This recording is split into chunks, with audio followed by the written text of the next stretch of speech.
Selamat datang dan selamat berjumpa kembali di Nada Film. Kali ini kita akan membahas sebuah film Turki berjudul Baskin yang dirilis tahun 2015. Film ini mengisahkan tentang beberapa orang aparat keamanan yang diminta untuk datang ke sebuah tempat.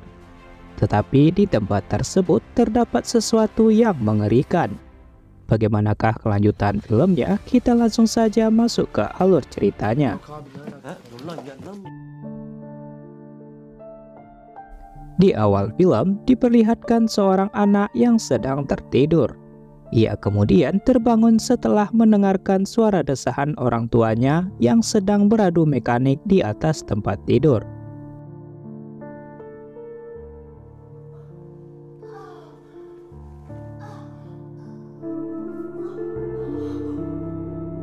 Kemudian anak itu melihat TV yang masih menyala dan memutuskan untuk mematikannya.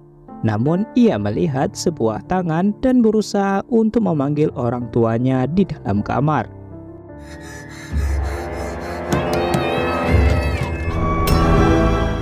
Adegan lalu berpindah pada beberapa orang polisi yang sedang nongkrong di sebuah kafe. Mereka bernama Arda, Remzi, Yavuz, dan juga Apo yang sedang memasang taruhan terhadap pertandingan sepak bola. Selain itu, di sana juga terdapat teman mereka bernama Sevi yang nampaknya sedang sakit kepala. Ditambah lagi, teman-temannya bercerita mengenai di mana seorang yang berhubungan dengan seekor binatang, baik itu ayam, kambing, ataupun sapi. Hal itu justru membuat kepala Sevi semakin sakit. Hayvan sikerek milli olmuştur. Oğlum, sejumlah. Yavuz menceritakan sebuah cerita yang sangat menarik, di mana kala itu ia membawa seorang wanita seksi ke sebuah hotel untuk bercocok tanam. Wanita itu melepaskan sepatu, baju, dan juga aksesoris yang ia kenakan. Namun ketika akan membuka celananya, ternyata wanita itu adalah seorang pria yang memiliki rudal yang sangat besar, melebihi kepunyaan milik Yavuz. Mereka lalu tertawa setelah mendengar cerita dari Yavuz. Begitu juga dengan seorang pelayan yang memberikan makan. Tetapi Yavuz tidak terima dengan hal itu karena ia mengira kalau pria itu telah menghinanya sebagai sebutan pria homo. Dan hampir saja baku hantam pun terjadi.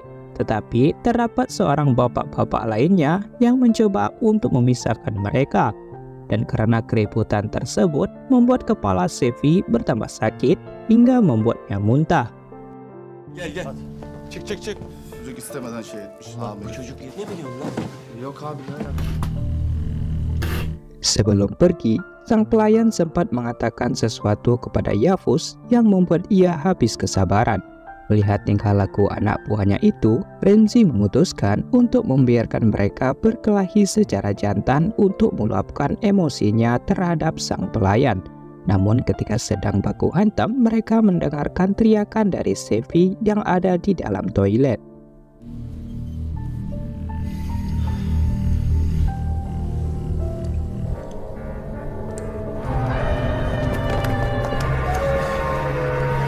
Ternyata Sevi sempat hilang ingatan beberapa saat sehingga membuatnya berteriak. Tapi semuanya sudah pulih kembali dan mengajak teman-temannya untuk melanjutkan perjalanan dan ia akan menyetir.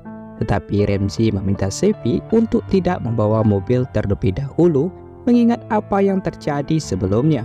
Namun Sevi tetap kokoh untuk membawa mobil sehingga mau tidak mau mereka akhirnya mempersilahkan Sevi untuk membawa mobil.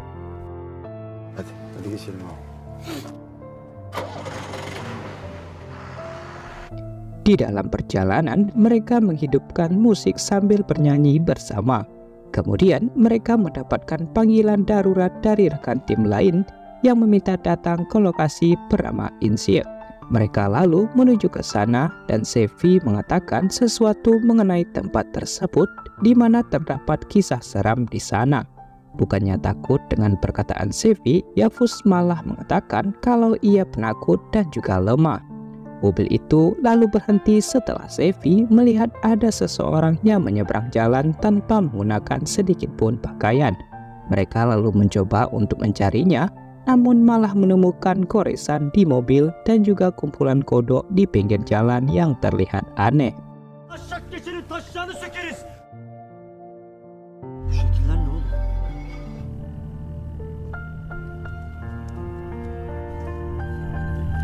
Başkan. Plastik suruh gidiyor. Selanjutnya mereka melanjutkan perjalanan. Namun kali ini mobil itu benar-benar menabrak seseorang di tengah jalan yang membuat mereka masuk ke dalam sungai. Oğlum emin misin önümüzden adam geliyor? Lalu adegan berpindah saat Arda dan juga Remzi sedang mengobrol berdua di kafe itu. Lalu Arda menceritakan sesuatu yang tidak diperbolehkan untuk menceritakannya ke orang lain, di mana saat kecil Arda memiliki teman dekat bernama Koskun yang sering bermain bersama dan juga menonton bioskop. Suatu ketika ayahnya meninggal dunia dan Koskun yang ada di kamar melihat roh ayahnya keluar dari jasadnya. Padahal sang kakak yang ada di kamar yang sama tidak melihatnya. Selain itu, saat selesai mengantarkan Koskun, Arda pulang ke rumahnya yang tidak terdapat siapapun di dalam rumah. Ia lalu memutuskan untuk tidur dan bermimpi di mana Arda dikelilingi oleh orang-orang banyak. Ia merasa bahwa ketakutan dan datanglah Koskun yang mencoba untuk menenangkannya. Tetapi mimpi Arda tidak sampai di situ. Mimpinya terus berlanjut ketika Arda mendengarkan suara rintihan di kamar orang tuanya. Ia melihat TV tanpa siaran yang masih menyala dan mencoba untuk mematikannya. Ia berjalan ke arah lorong dan melihat seseorang yang membuatnya ketakutan. Dan apa yang diceritakan oleh Arda adalah adegan di awal film. Namun pada sore harinya, Arda mendapatkan telepon dari ibunya yang mengatakan kalau Koskun meninggal dunia akibat tertabrak mobil pada malam hari, dan membuat Arda syok 10 hari dan tak mau menyentuh makanan sedikit pun. Setelah mendengar berita itu, Arda terus-terusan bermimpi dengan hal yang sama. Kemudian Remzi mengatakan kalau Arda sebenarnya memiliki penglihatan yang sama dengannya, yaitu dapat melihat sesuatu yang tidak dapat dilihat oleh orang biasanya. Dan Arda melihat seseorang di kafe tersebut hingga adegan berpindah di mana saat mobil mereka terjatuh. İlk defa benden başka birisi daha.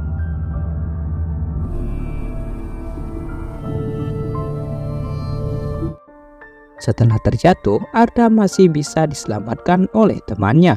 Tetapi di sini terlihat Yavuz masih sempat marah-marah dengan pengemudi yang tidak beres.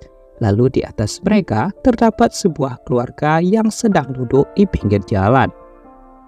Salah seorang dari keluarga itu yang memiliki gangguan mental ketawa melihat apa yang baru saja mereka alami. Tentu hal itu membuat Yavuz menjadi tersinggung dan menendang sebuah ember yang ada di depan mereka. Namun ember tersebut berisi kumpulan kodok yang sama seperti mereka lihat sebelumnya. Ne gülüyorsun lan? Ne gülüyorsun lan? Mereka lalu mencari orang yang mereka tabrak di sekitaran tempat itu, tetapi tidak menemukannya. Dan wilayah tersebut ternyata bernama Insyak, yang merupakan tujuan mereka. Seorang pria lainnya mengatakan arah di mana tujuan para polisi itu, yaitu terdapat sebuah jalan selanjutnya di balik hutan. Sang wanita meminta para polisi untuk beristirahat terlebih dahulu untuk kebaikan mereka. Tetapi para polisi itu menolak dan tetap melanjutkan perjalanan pada saat itu juga. Ben sizin için demiştim. İşiniz var. Singkat cerita, mereka lalu sampai di sebuah kantor polisi yang nampaknya sudah tidak digunakan sejak lama. Melihat sebuah mobil polisi, mereka meyakini kalau rekan mereka ada di dalam kantor tersebut yang sebelumnya meminta bantuan. Mereka lalu masuk dan menemukan banyak sekali benda-benda aneh yang menggantung.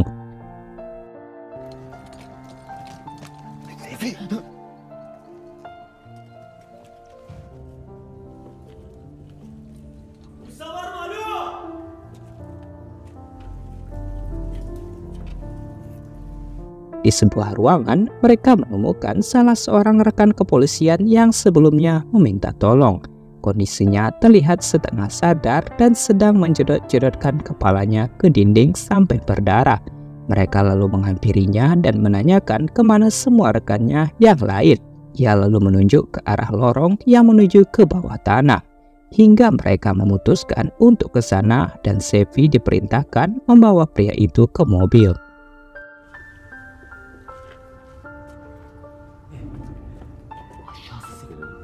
Hadi abi.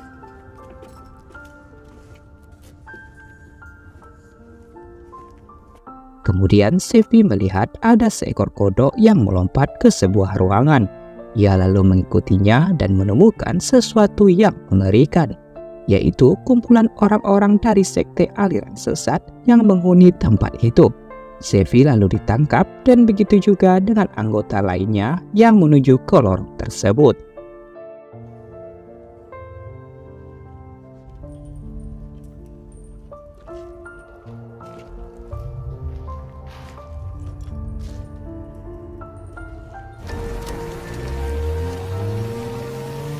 Setelah terbangun, semua polisi itu sudah diikat pada sebuah tempat yang merupakan tempat perkumpulan para aliran sesat di sana. Lalu datanglah seorang pria yang merupakan pemimpin dari aliran tersebut.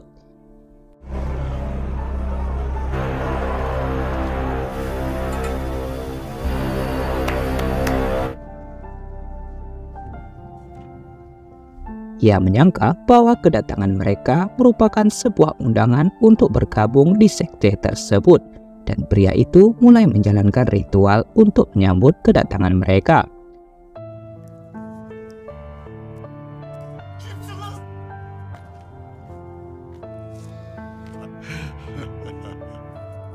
Demek Untuk membuat para polisi itu bergabung ke sekte tersebut, mereka harus mati terlebih dahulu dengan cara-cara yang diinginkan oleh sang pemimpin. Salah satunya adalah Apo yang perutnya dilubangi dan ususnya ditarik oleh sang pemimpin. Apa? Apa?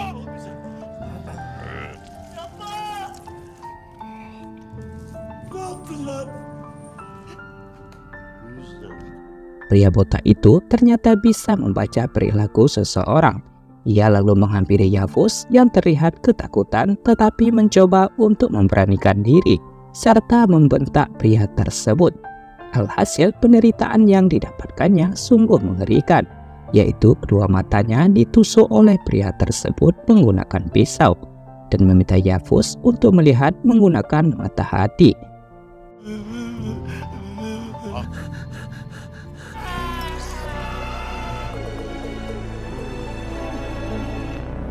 Selain mendapatkan kebutaan dari sang pemimpin, Yavuz juga diminta untuk membuahi seorang wanita yang diikat menggunakan rantai, serta wajahnya ditutup menggunakan topeng rusa.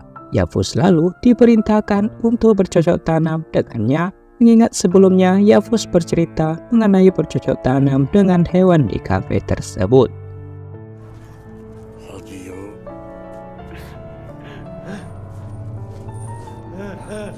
Rocky. Hadi ya. Ketika pemimpin itu memegang kepala Yavuz, ia seperti kesakitan dan membuatnya pingsan, hingga seekor laba-laba keluar dari mulutnya.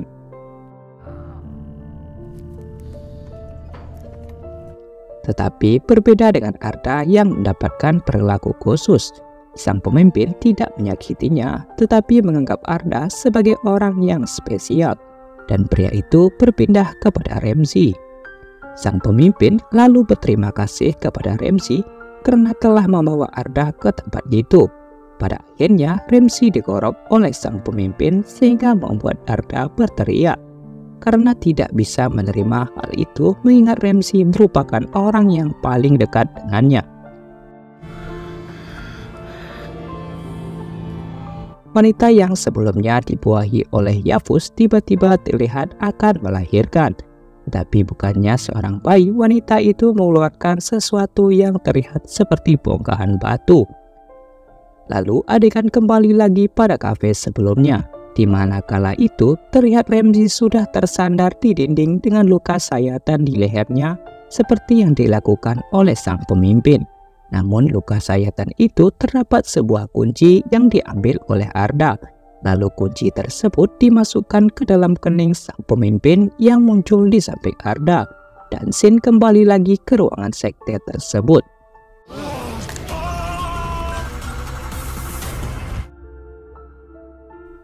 Sang pemimpin yang terkapar akibat kunci itu membuat Arda menghantamkan sebuah batu di kepalanya. Dan pria itu akhirnya tewas dengan sangat mengenaskan. Tetapi para pengikut sekte tersebut tidak ada yang bisa menolong pemimpin mereka, karena mereka semua sudah dibutakan masing-masing.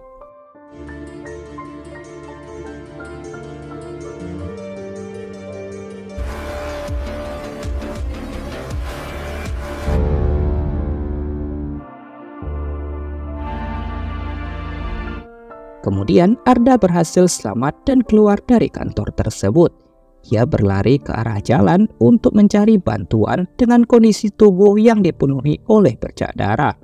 Lalu lewatlah sebuah mobil polisi yang tidak sengaja menabrak Arda. Dan adegan ini merupakan adegan sebelumnya, sebelum mobil mereka masuk ke dalam sungai, hingga film pun selesai.